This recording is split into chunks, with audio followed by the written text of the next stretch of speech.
Welcome to the Purple Art Studio and my YouTube channel. Hi, I'm Emma Cuber. If you don't know me, I'm a professional comic book artist, writer, creator, and teacher of comics. Comics, it's my life, it's my job, and I love making them. So I figured that we would create another video about the process of making them. I mean, to be fair, that's kind of like the whole point of this channel. So we're just gonna make a whole library at this point, right? So if you haven't seen my previous videos, I haven't been doing this for too long, but again, we're gonna amp it up a bit more. But if you haven't seen them, make sure to check them out. I want to keep making content for everyone to enjoy and to showcase a little bit about everything when it comes to the creative side of the comic book industry. And this is for whether you want to create comics yourself or you're just interested and entertained by me. So make sure to like, subscribe, comment what kind of videos you want to see or whatever kind of questions you have for me when it comes to the comic book industry and the creative side of things. And let's get into it. Oh, wait. But before I forget, I will be at San Diego Comic-Con this year. I will be what is called tabling, which means that I'm going to be selling prints, books, I'm going to be signing, I'm going to be doing art commissions, I'm going to be selling original art as well. So if you are going to San Diego Comic-Con this year in the year of 2026, you know, watch these things that I create, come by and say hi. I am represented by Comic Sketch Art, so that's where you'll find my booth. Even if you don't buy anything, I enjoy the visit, I enjoy the support, I enjoy the nice hello, so make sure to just stop by and say hi. But the reason why I also bring up my time at San Diego Comic-Con is for the reason that I'm making this video, is because today's video has something to do with a special comic book cover that I worked on that is going to be introduced at San Diego Comic-Con. For today's video, I am going to explain what I did and I'm going to show you a part of the process of me creating this. So what I did was I created a retailer exclusive variant comic book cover for Image Comics M1 Monster Racing League. This particular cover is a retailer exclusive comic book cover. This means that a specific retailer requested for me to do a special variant cover for them, for their company, for their shop. And they are the ones that are able to sell these variant covers exclusively. Artists, they do this all the time. You know, there are a lot of comic book shops across the US that ask specific artists to create retailer exclusive copies, and I've got my first ask. So I figured that I would, you know, like record part of the process and just talk about it a bit. So today I am going to show you how I digitally colored the comic book cover that I created. When I digitally color my comics, comic books, comic covers, I usually use Procreate or Photoshop. Now down the line, I'd love to familiarize myself with Clip Studio. I'm not as familiar with that program as I am with the other two, but Clip Studio is also an industry standard program that a lot of creators use.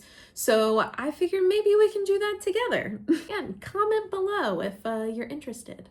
But today I was using my Procreate app, which is available to use on the iPad or tablet. I have a 12.9-inch iPad Pro. It's a 5th generation. Here it is right now. It has my notes on it right now. But this is what I use to digitally color all of my comics and my comic book covers. Very specifically, I use my iPad to do the comic book covers. Now, if you are coloring, you can use any program that you want. I just recommend that you are familiar with that platform and you are able to get high resolution images from that platform as well. So if you're able to create JPEGs and TIFFs and larger files from there, that's great. And you're familiar with it, that's also great. But I would would recommend, if you are looking for what to use and you are heading down the track of wanting to create your own illustrations, your own comics, I'd recommend diving into Adobe Photoshop, Clip Studio, or Procreate. All right, now let's get started. So at the start of every illustration, cover, anything that I have penciled and inked traditionally with actual ink and pencil in person, then I will scan it in on my scanner. It's back there. That's the scanner that I use actually. And I will clean it up in the program that I am going to color this piece in. So here you can see me cleaning up the image and fixing maybe some of the perspective mistakes that I might have gotten wrong in the traditional illustration. I try to clean up some of the lines that maybe didn't scan so well, because honestly, when you draw traditionally and then you scan it in and it goes to print, you're always going to think that the traditional piece in person looks best. That's always how it ends up.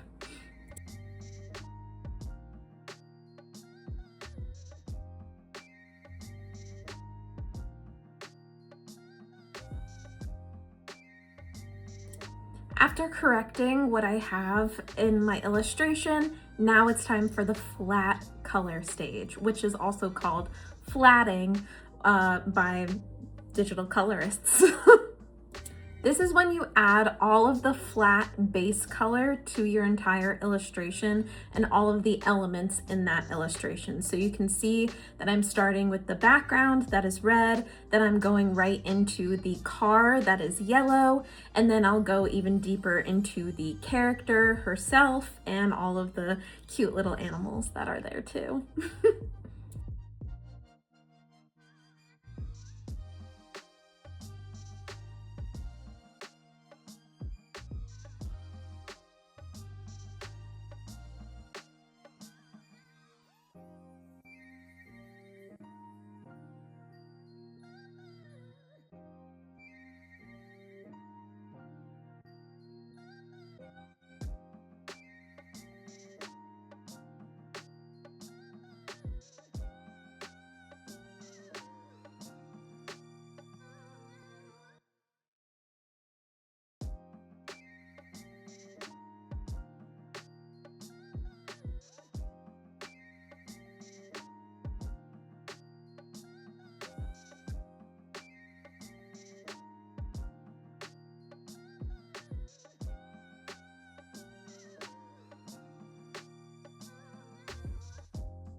Now, I have a lot of reference that I'm going off of because this is already an established comic book, but when I color anything, especially during the flat color stage, I will add a little bit of like a gradient to that color. Like you can see that I'm adding blush to her skin tone, and it's just to give it that real in-depth feeling when it comes to the color.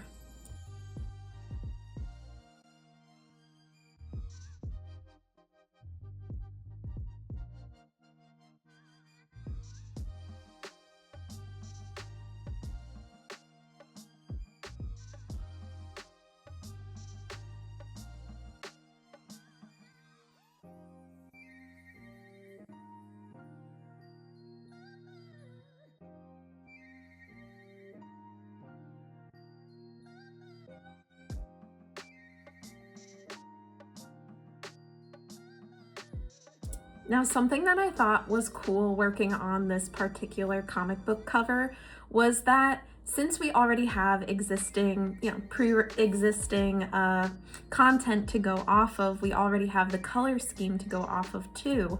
But the color scheme for this is really cool. It's very warm, and there are just small little spots like the blue on that dog's dragon costume that make them pop out. Like you see the blue in her eyes as well that counteract with the warmth that's surrounding her.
Now, arguably, the flatting stage, I think, is one of the most important stages for digital color because it dictates the rest of the rendering that goes on top of that color. And if your flats aren't cohesive or aren't working together in like a overall good color scheme, then the rendering's not gonna help. So working on the colors for this cover was actually pretty tough to find that balance between the warmth that the whole scheme has and to make sure all of the elements pop out towards you and you can see them clearly, especially those really cute little animals that I cannot get over. It's just adorable. Look at that cat in the bee costume.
Now, sometimes I will flat an entire illustration, put down all of the flat color for that illustration, but other times I will go back and forth and kind of work in and out of that flatting and rendering stage, because the whole point is to put the flat color down first and then render on top of it. But if you are flatting specific elements, like all different kinds of characters, who's to say you can't jump around? So as you can see, I'm flatting that capybara. That's, again, so cute. But you can see that I added a little bit of lighting to the turtle and to the main character's legs. And it's just, you know, it helps the process go along. Like sometimes you get bored just flatting everything, so you want to render a little bit just to make sure things work. Like you can see it with her hair and exactly.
Now here is the flat color for the smoke effect that is behind the car that you see. And that's how we really start creating those types of effects, is we start with a flat color. And the flat color that you see, that orange, is meant to be the same saturation as the background, so you don't notice it as much. When you color, you want to make sure that you're paying attention to the hue of the color. That means, like, what color is it? Is it red? Is it yellow? Is it blue? You want to pay attention to the saturation, how bright or how much color is in it, or how gray it is.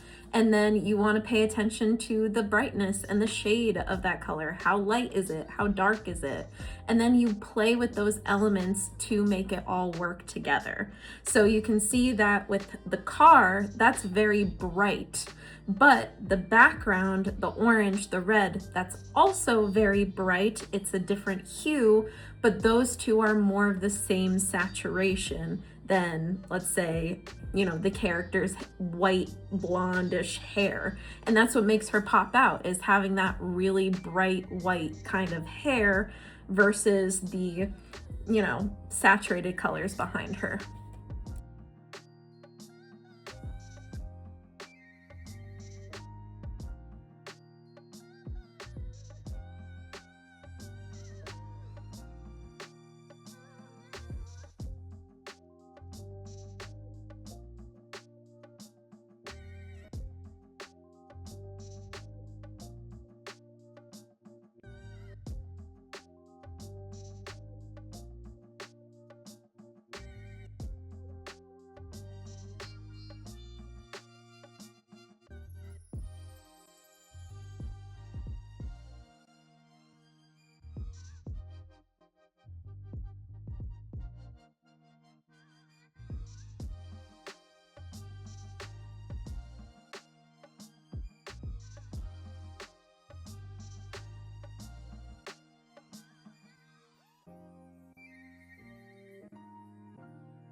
Now at this point, all of the flat color is done, and I'm just trying to make sure, again, everything kind of works together and playing with things. I'm also just making sure that all of the details are filled in as well. I'm trying to just make sure that, her face looks good. There's some details here and there that I'm trying to, solidify a bit more, and it's kind of like that for a long time.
So now what I'm doing is I am doing what is called a knockout.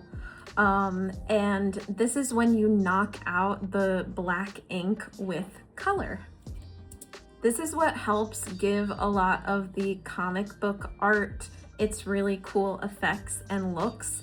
That's why coloring is one of the fun parts when it comes to like creating exciting effects and everything like that. And it's because you can really play with the levels of color and hue, saturation, contrast, whatever, with the ink line too. Like you can do that as well.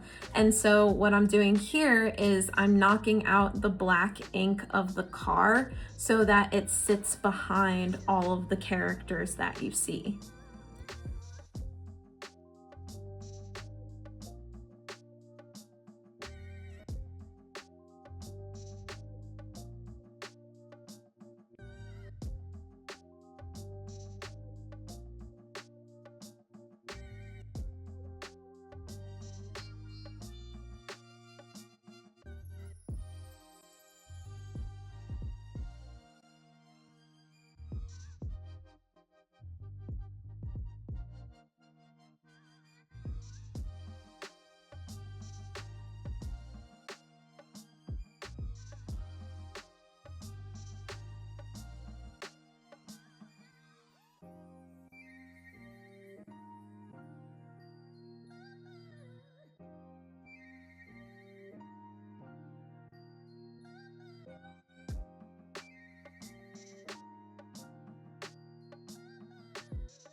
And I also do it with the smoke as well.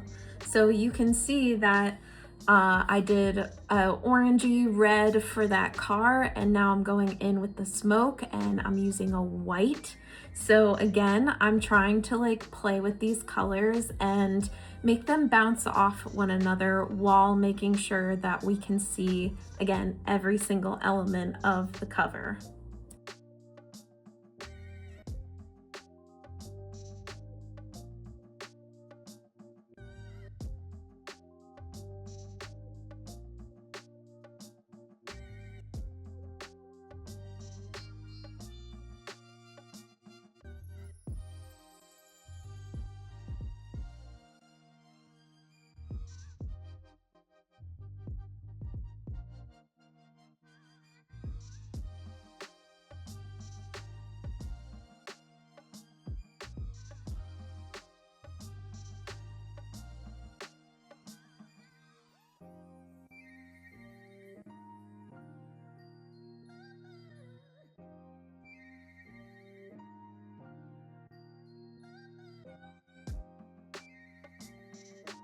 And now we're doing some rendering. Yay! Well, knockouts are kind of rendering too, but now we're putting in shadows for our entire illustration. They're not too complicated. We're really just doing drop shadows, meaning that the light source is coming from up above our characters, making the shadows pretty much directly below them. But I wanted to do them in a darker hue than what the yellow of the car is, so that you can see them a bit better again. Again, that's like the whole point of coloring, is making sure that you can see what you need to see on the page.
And now you can also see that I'm going into each and every character on this illustration, and now I'm putting shadows on each and every shape that they have. And that's how you're going to get a really, I don't want to say realistic, because this is clearly, you know, I draw a little cartoony, but it's how you get a more believable character drawing, is by being consistent with all of the shapes that you've created. And since the shapes that I created resemble, you know, a person, you want to make sure those shadows also resemble those shapes as well. And the same goes with the animals as well. That little capybara is so cute. But no, truly, like, you see that the drop shadows coming from the beak of the costume that it's wearing, and you have that little drop shadow that creates that kind of depth, and that means that it's separated from his face.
Now, I'm telling you from here on out, this is me playing. Like, I think that the end of how I color any illustration, any comic book cover, any narrative page of a comic book, I am playing with what looks good.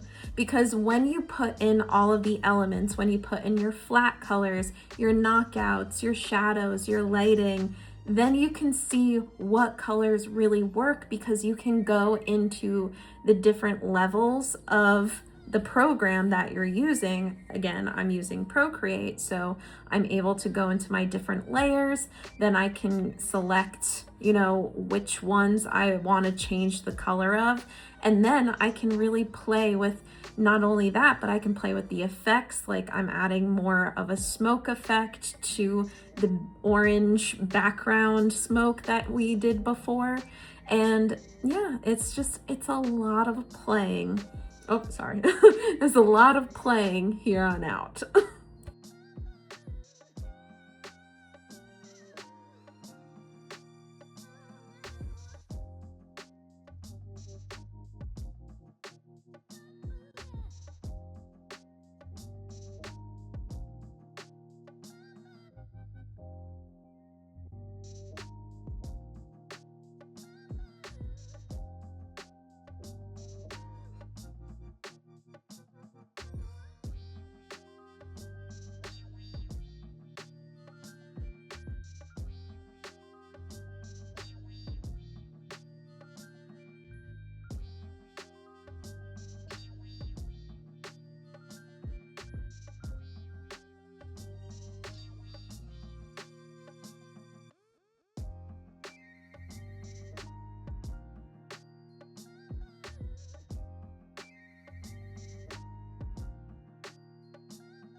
Now, one of the crazy things I do is I do play with the hue of the image all the time. And I'm not gonna lie, it definitely messes me up sometimes. Like, I'll do something, I'll be super confident in doing that thing, and then it'll be like a minute later where I'm like, maybe I should try something else. So as you can see, I changed the background of the car to white instead of black, and I was going back and forth with that kind of image, though the black definitely stands out a bit more in my opinion. In yours, your opinion might be different, so whatever you think, I'm curious to see what you guys think, to be honest, just because everyone has their different viewpoints and everything, and it could be cool because, again, it's all about playing. It's all about seeing what you like and what you think looks best and what will look best on a comic book cover. Because remember, when you're creating a comic book cover, that is the first impression of the comic that you're going to pick up at the comic book shop. Even if it's a variant cover, even if it's a retailer exclusive, people still look at the cover and then look inside the book, because that is the first impression. So that's what you want to give when you create that cover.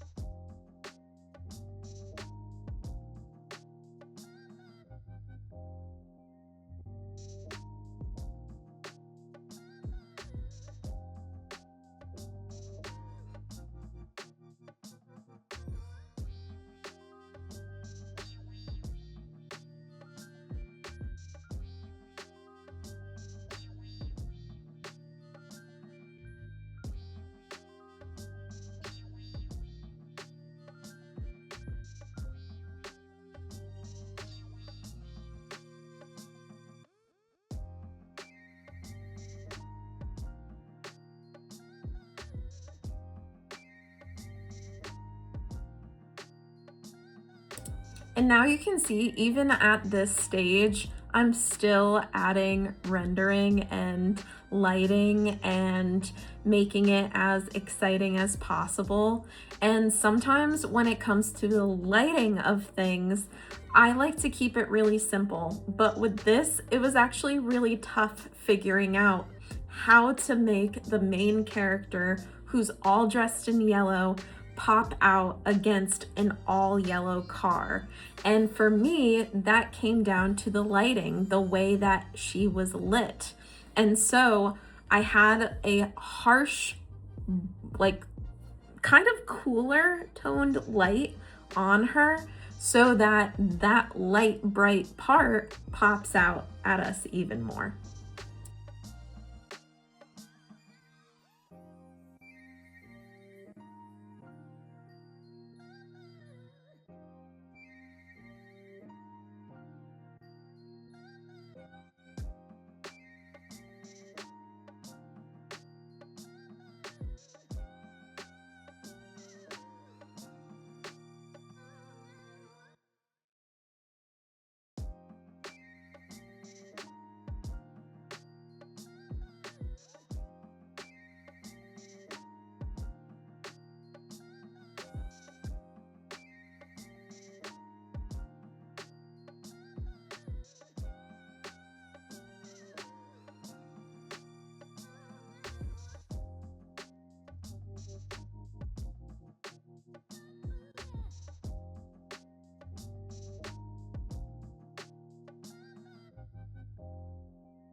And to be honest, my favorite part is adding the highlights, especially when I'm coloring, adding highlights and adding that bright white light to just pop out her eyes just a little bit.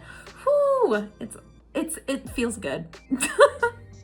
Because like with one little stroke, one little dot dot, you are adding so much depth to the shape, to the character, to what you're seeing, and you're making it more believable because you can see, like, you know, in my own eyes, I have little highlights all over the place. So why shouldn't your character have that too?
And now we're finally nearing the end of our coloring session.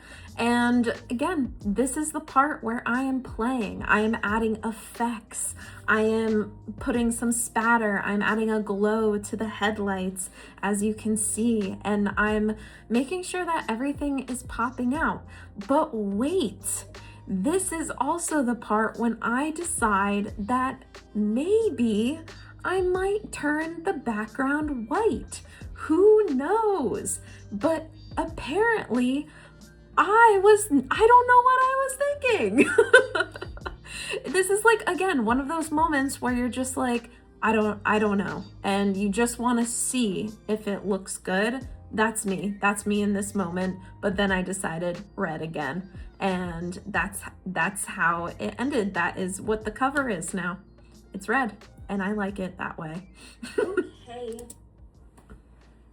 Okay, thank you so much for watching, everyone. If you have made it this far, I know these videos are long. If you did enjoy them, please like and subscribe. That's the only way that I can try to make something of this place that's called my YouTube channel. Comment below what comic book cover you would like to see created, and maybe we can create one together. Could be fun drawing a bunch of comic book covers. I don't know. Thank you all again. And if you're going to San Diego Comic-Con this year, I'll see you there. And happy drawing, everyone. Bye.